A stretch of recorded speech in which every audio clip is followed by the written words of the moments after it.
This week, Jose Calá joins us for our feature interview for today's show.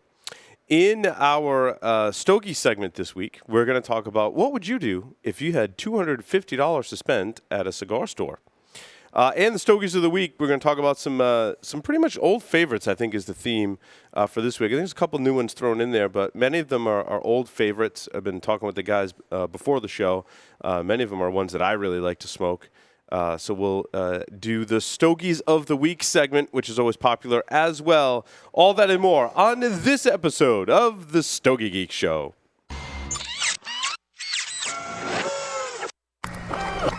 This is a Security Weekly production. Broadcasting live from Villiger North American Studios, it's the show where cigars burn slow, ashes fall fast, and cocktails flow steady. It's the Stogie Geek Show. Many of you don't like the Patriots, and quite frankly, those of us on the show today don't really care. Then we're gonna. Joe Hollywood joins us. Welcome, Joe. How are ya? He's on point. What's up, boys? It's definitely a cigar. What's going on? Yeah, we need that. It's like a classy straw. It's like all metal and stuff. That's a stainless steel straw. It's already bent. Don't try and bend it anymore because it's metal. You're so strong, Joe. Bend that. Brought to you by Havana Cigar Club, located in Warwick, Rhode Island, is a great place to enjoy a drink and a cigar. Stogie Geeks listeners can find a $5 off coupon on our website by clicking the HCC logo. Welcome, everyone, to the Stogie Geek Show. I'm your host, Paul Asadorian. This is episode 233. I am joined here in studio by Mr. Joe Hollywood. How are ya? To my right, what's going on? Not much. Here we are, all three of us together. It's been a couple weeks. Yeah. It's been a couple weeks. Here is looking mint, sir. I'm excited. Monday holidays, I took a couple of weeks off there, here and there. So, Oh, yeah. Joe Rayman's here. Happy Welcome, to be back. Rayman. How you doing, boys? What's going on? Very excited. Excited about today's show. Can't believe it's June I know. already. I know. It's like this June year and just it's cold. It's cold Here in New the England. Northeast, and it's but- going to be cold like all week for June. For June. I mean, it's not horrible cold, but it's definitely not summer weather For sure. upon us yet. Oh, Which gonna say- stinks for us cigar smokers that like to enjoy a cigar outside. Although I did on Saturday. Oh, yeah. I'll talk about that a little bit during our Stogie segment for sure. So, Rayman, why don't you introduce our special guest for today and the cigars that we've been smoking? Our guest for today is Mr. Jose Calá of Calá Cigars. Very tasty cigar out of Miami. And it's a gentleman with some product that's moving pretty well. And, there we Make go. the adjustment. The adjustment There you is go, made. Hollywood. Paul's arm wasn't big enough. Go ahead. Jose, how you doing today, brother? Happy to have you. Pretty good, man. Yeah, welcome to the show, Jose. Jose, how did you get your start in the cigar industry? Well, many years ago, my father retired to Dominican Republic from New Jersey, from the Teamsters Union. He was a foreman out there. And he decided to buy himself 20 acres, move close to my mom's family, which is in Santiago, Tamboré. And then he started farming. Then he got into farming tobacco. So every time I would go over, visit him and stuff, I would like enjoy it, see the tobacco, this and that. Great. 20 then acres. My cousins and my uncle, they would come over and give me a little gift. I mean, people are very humble over there. And they would give me 10, 20 sticks of cigars. And I'm like, oh, great. Started smoking cigars back then in the 80s. I loved it. I was just like, and my passion grew. My father growing the tobacco. Obviously, we did not, like roll them or anything. He just used to sell the plants out to tobacco companies. I learned that you have to ferment it. There's a lot of process that has to go through it. My dad wasn't going to do that. So he would just grow it. They would come and pick it. In the 2010, 2009, my parents passed away. I went back to my country and started associating more and more with my cousins and my uncle, and they kept on telling me, listen, why don't you get into this business? You like it, you like smoking cigars. We know how to do a real good cigar. So let's think about this. So it took me about maybe 4 years to get everything together, do my studies and make sure that we're going to come out with something that's going to be good. So I'm And sorry. At that point, Jose, in the 2009-10 timeframe, Yes. was your family producing cigars, or were they still selling the tobacco, or a No, mixture they of were both? just selling the tobacco. I the see. raw- So you were there to like take that next step and be into selling cigars. And yes, yes. And then, Gotcha. I told them, I says, listen, how are we going to do this? So they, got me and they started telling me, listen, this is the way we're going to produce this. My uncle, the master blends,man, he's been doing it for about 50 years. My cousin as well, he is a master blends,man for one of the biggest tobacco companies in Santiago. And actually, I would say one of the biggest probably in the whole country, and nationwide they're really known. And my uncle gave him the experience, and he says, "Listen, we got everything here to produce a real good tobacco. We buy it from a supplier that supplies a lot of people that today they are rated in Aficionado magazine. So I says, okay, let's just pound this out. I wanted to come out with something, pricey, not too pricey and stuff. But my uncle says, listen, you got to come out with something good. You got to come out with something that's really, really going to, take the people somewhere else. They're going to try this thing and they're going to say, wow, this is it. So we came up with that brand, the Calá, and everybody's going nuts with it. I mean, they like it. They like the blend. They like the taste, the flavor, the aroma. The strength is a medium body. We didn't want to go with anything full body. We want to be able to get the first time smokers to enjoy a cigar. The people that really smoke probably have a cigar for the morning. This is a morning cigar that they could start off with, and really enjoy this taste. Jose, in your transition from essentially selling the unprocessed tobacco into creating an actual cigar line, what were some of the most challenging things? Well, challenging things was basically just getting the business rolling in Dominican Republic. Everything's kind of slow in these countries. That's why it took me this long. And at the same time, coming up with the blend and being here, flying down every other month, it just takes time. But the most challenging was coming up with that blend, what you're all smoking today. What was your process like for coming up with the blend? As far as Like your methodology, would you smoke the individual burritos, smoke the fully blended? Like what kind of iterations did you go through? yeah, we would go to the factory where they have all the bales and stuff, and we would smoke the perritos. We'll have the ligero and the seco and the binder. There will be no wrapper; it's just binder, and we'll just smoke and taste until we get to the blend that we really want, and the blend that's really going to make a difference after you process it. Because when you do smoke it and you smoke those perritos, that's not the same as a finished cigar that's processed, that's aged. So that alone was the whole challenging part of this business. It's not you just roll it today and sell it tomorrow. No, it goes through a process. Yeah, no, absolutely. So tell us about the Calá line of cigars and with the binder, wrapper, and the filler. What's that again? I didn't hear you well. Tell us what the components of the cigar. We're smoking the Calá. I'm assuming, I don't know if you have different lines. Yeah.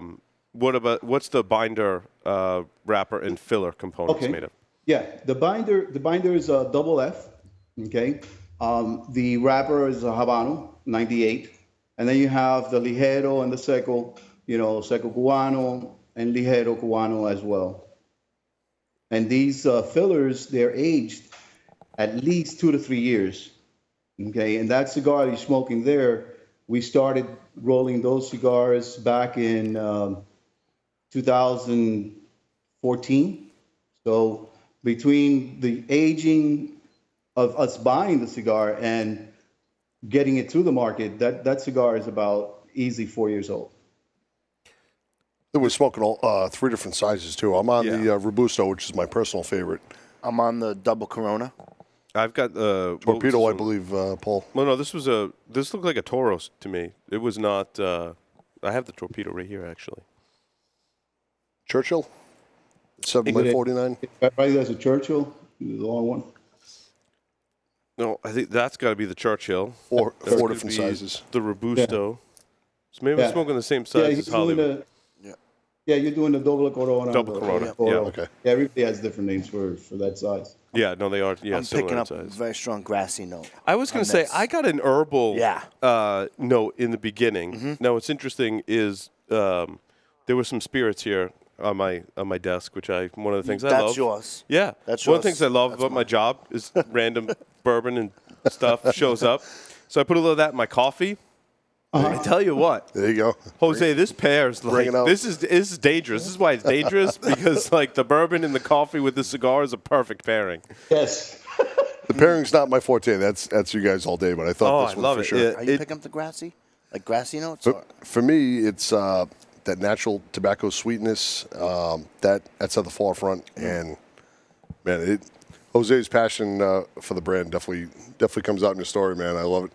This is about like the 10th one I've smoked, and it's consistent all the way through.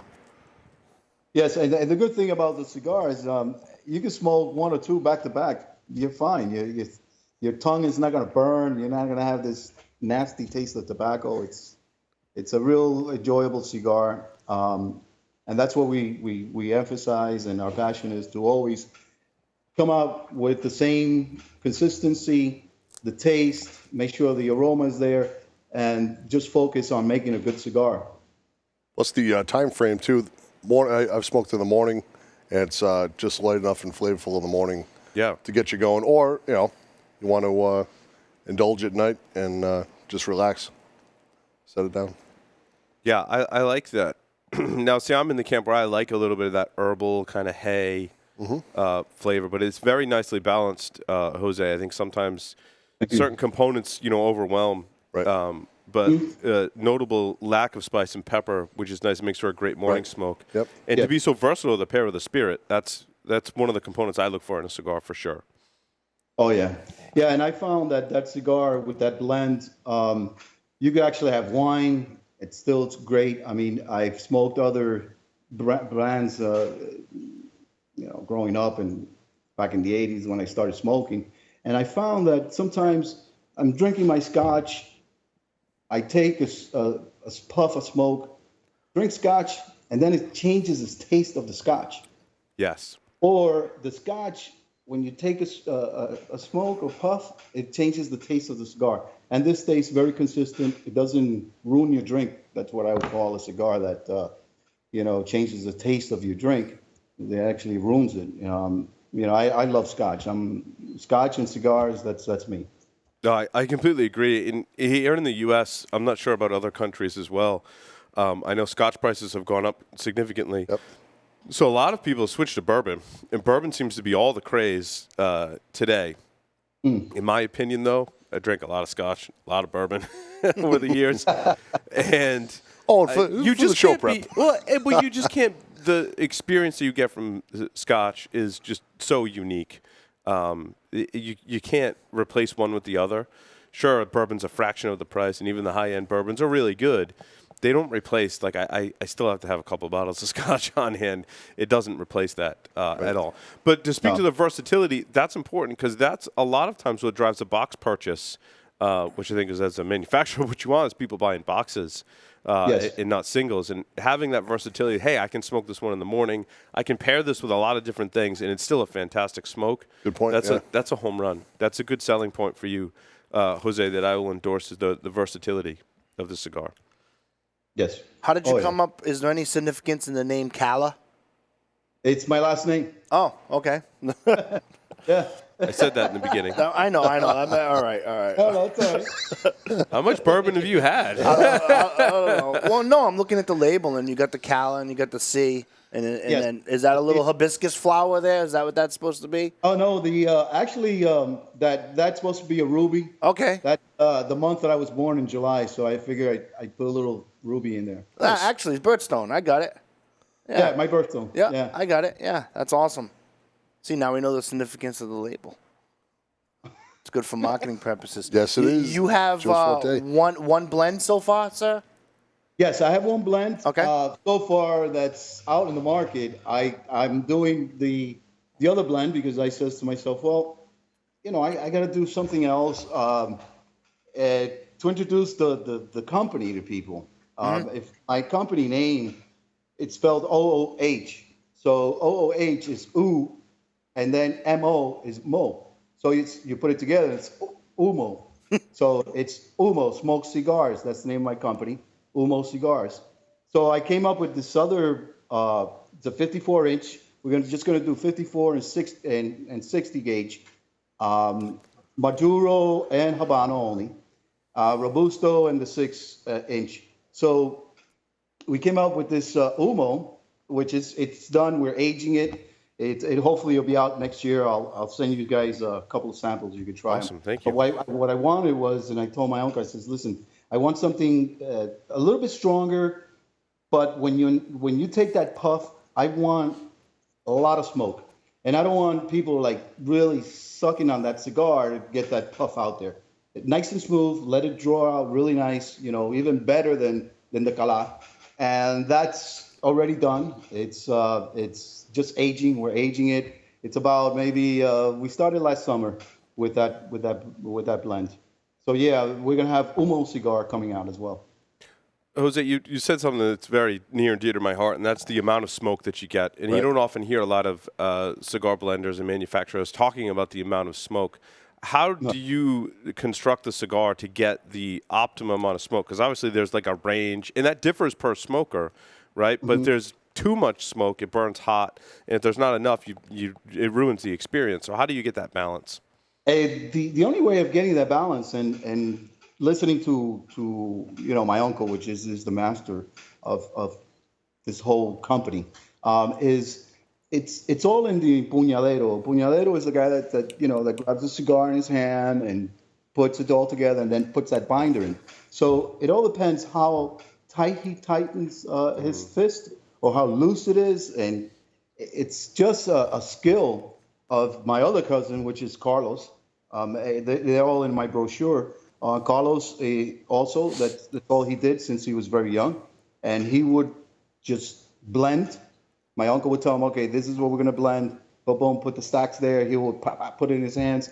And that alone, a lot of people don't know that's what makes the draw, is that person, is the grip and how he holds that cigar. And then when he puts that binder, it's not that tight. So, yes, it's a skill.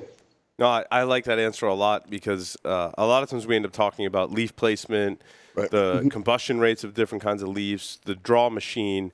But I think, Jose, you're right. It comes down to the skill of the roller and someone that's been doing something since very early on in life. If it was that easy, everybody would be doing it. Yeah, exactly. Legit skill set. Well, this is tightly packed. It is. This is going to be a nice long smoke. It is tightly packed, but it's. But it draws good, doesn't it? Yeah, the draw is effortless, and it's a great cloud producer. The Jose, the drawer seems to be very, very slow, and the cigar seems to be burning very, very, very subtle. It's a really nice, slow you down cigar for sure. It just. Are you getting that? Where it's just kind of slow. It's kind of slow burning, and then you're kind of gradually getting into it. Yeah, and I think cigars that I like to gravitate towards.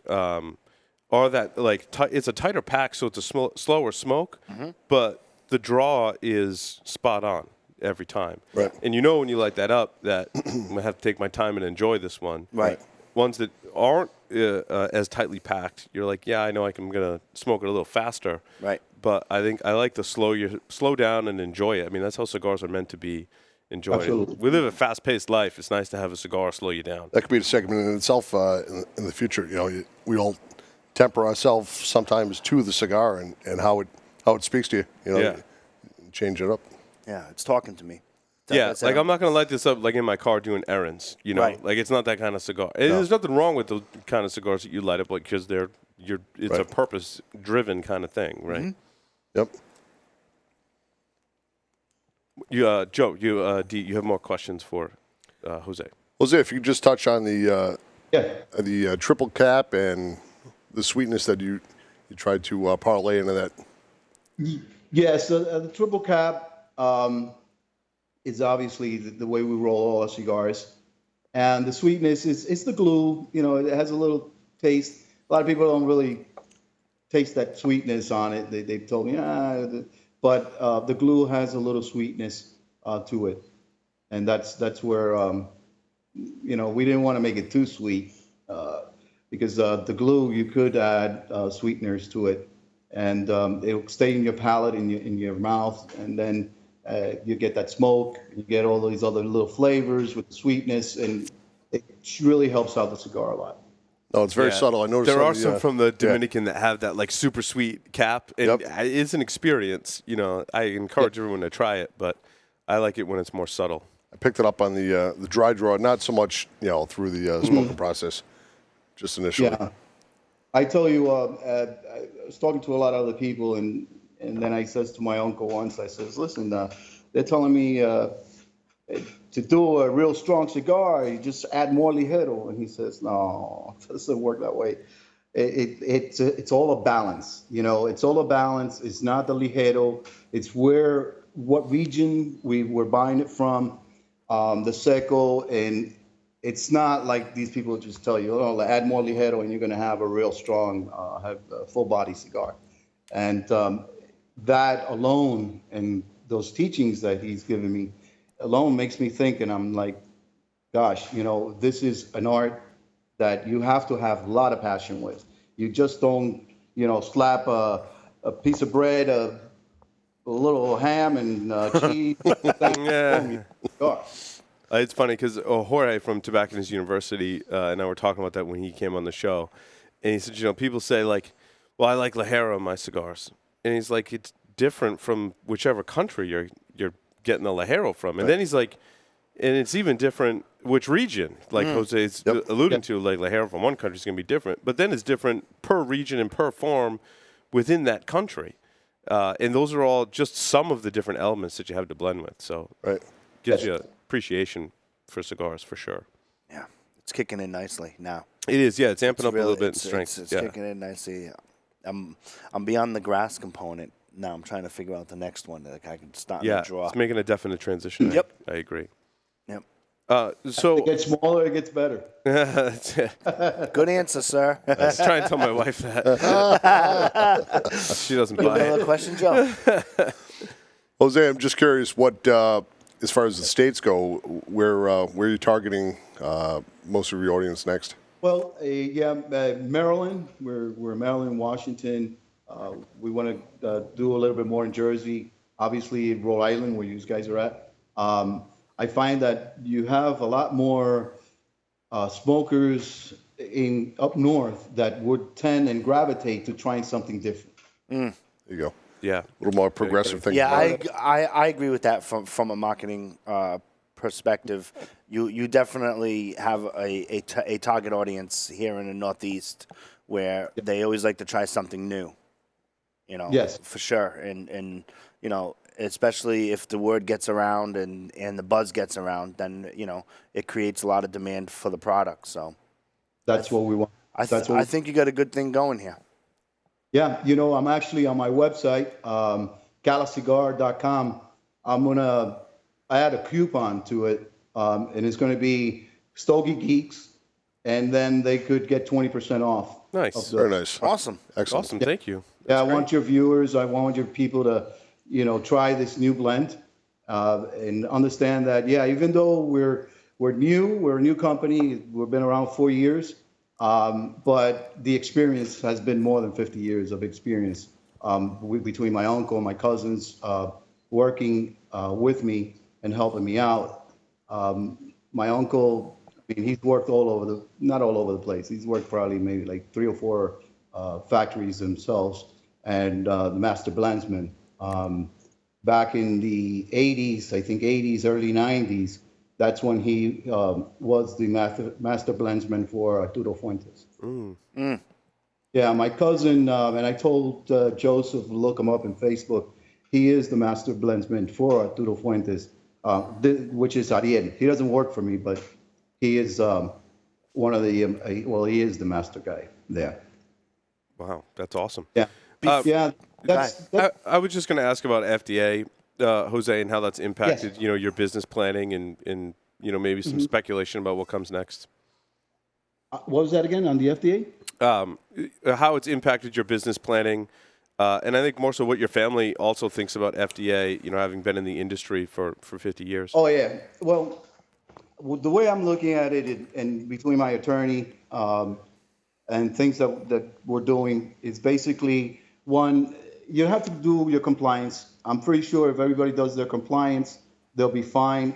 That thing with the 2007, I don't know how that's going to impact our business, but I think that's not going to go through. I mean, it doesn't really make sense that you say, okay, guys have been out since 2007, and the guys that are after 2007 cannot sell tobacco.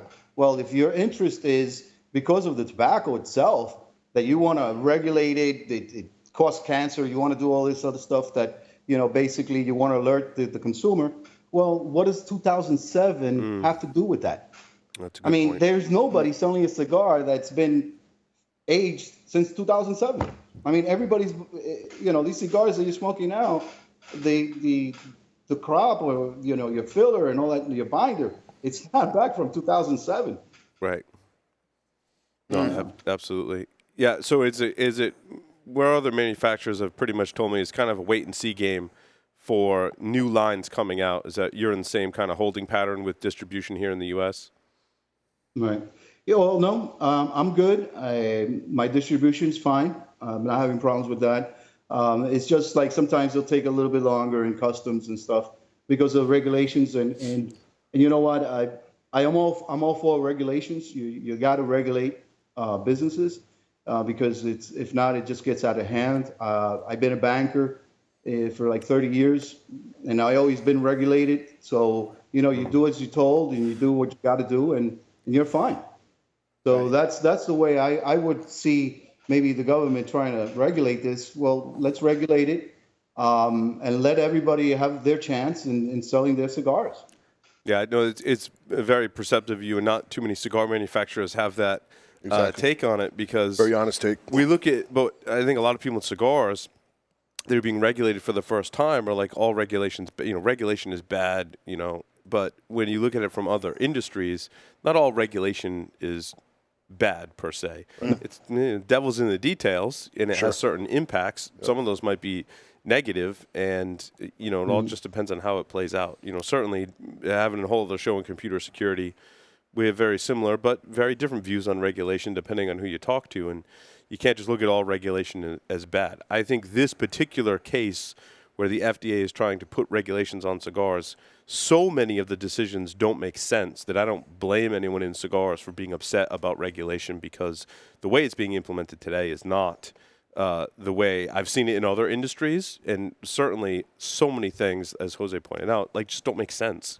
Right. And Jose, you bring up a good point with regulation in business. If they come up with a rule post 2007 cigars on how you have to move forward, your business is just going to have to adapt to it if it wants to produce cigars here in the United States. Absolutely. It's just, it's even though some of the regulations might not make sense, there have historically been tons of regulations in business that certainly don't make sense.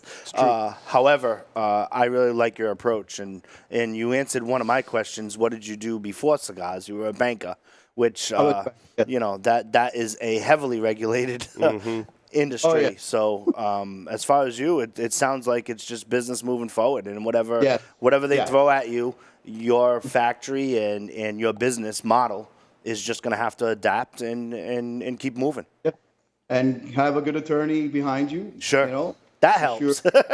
You're doing all your compliance. Right. Yeah. Right. And that's it. I mean, business as usual, and don't look at it as a bad thing. Look at it as, I guess, a good thing, because, there's a lot of problems in the cigar industries that they're trying to probably fix. But I think the biggest problem is you could try to get a cigar away from a kid that's 18 or 21 years old, you know, I personally don't think that a 21-year-old is going to be smoking a cigar or an 18-year-old. I mean, Yeah, a cigar Certainly not is at the something price that's going to point. sit down. Yeah, you're going to have a time to smoke. You just don't go out and take a puff. I mean, cigarettes are much worse, you know, for the youth than anybody else. But you know, yeah, they find that is a problem in their eyes, in the FDA's eyes. So okay, let's regulate it. Let's put some regulations in place so it won't get into the hands of an 18 or a child, a guy that's less than 21.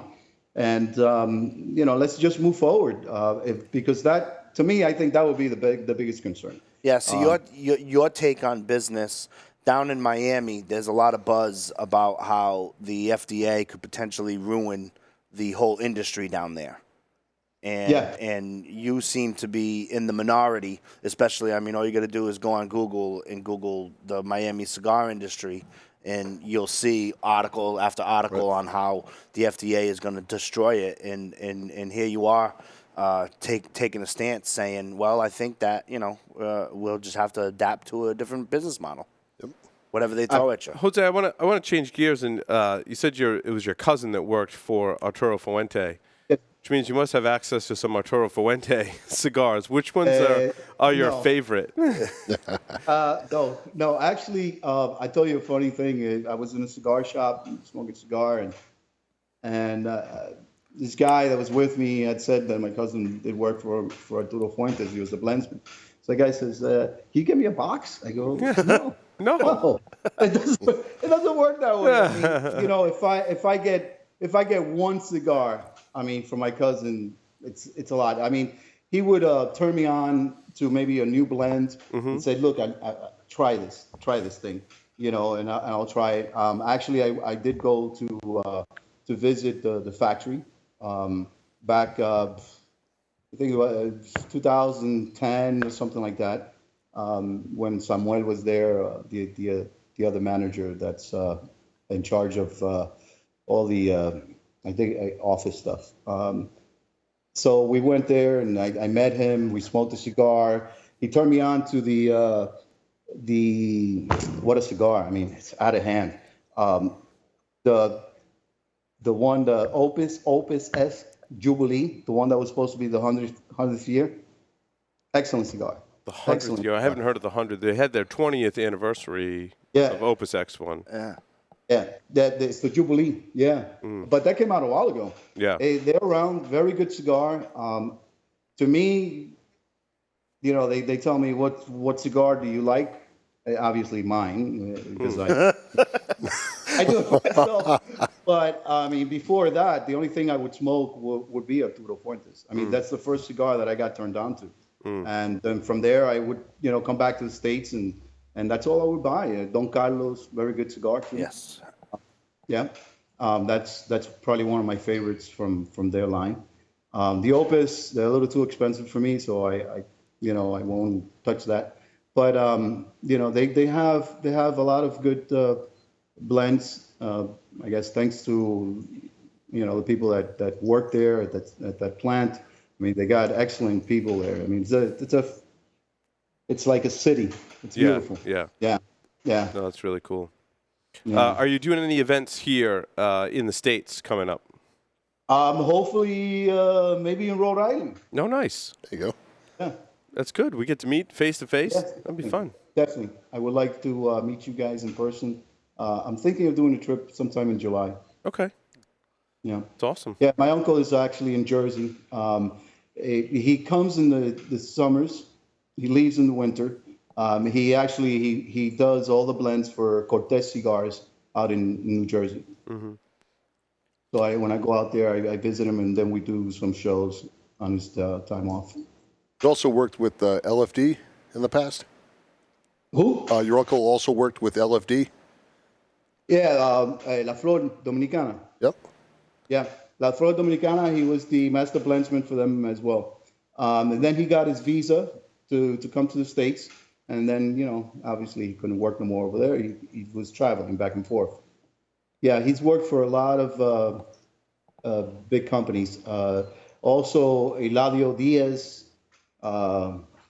That's another guy that him and my uncle both started working and learning together from Efrain Gonzalez back in the 50s. I mean, it's a long time. And these guys today, they're legends in our country. Closing questions for Jose? Do you like to smoke anything else besides Alto Fluente? Well, I tried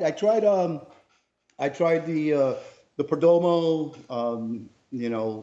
It's fine. I mean, I don't like full bodies. That one, full body.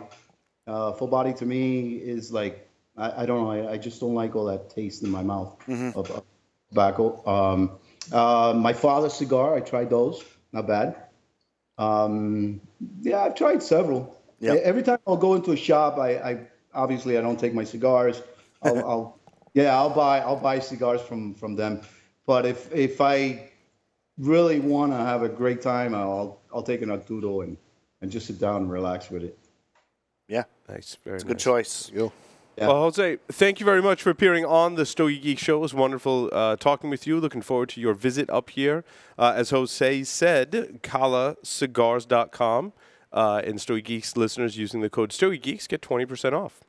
Yes, I'm going to set that up today for you. And I'm very humble and you guys inviting me to your show. And I definitely would like to meet you sometime in July when I get out there. Absolutely. Looking forward to it. Very Looking nice forward to cigar. it. Pleasure, Jose. It's good, Thank you. good pairing with my morning bourbon coffee that we had here. Jose, thank you very much. Thank you. Thank you.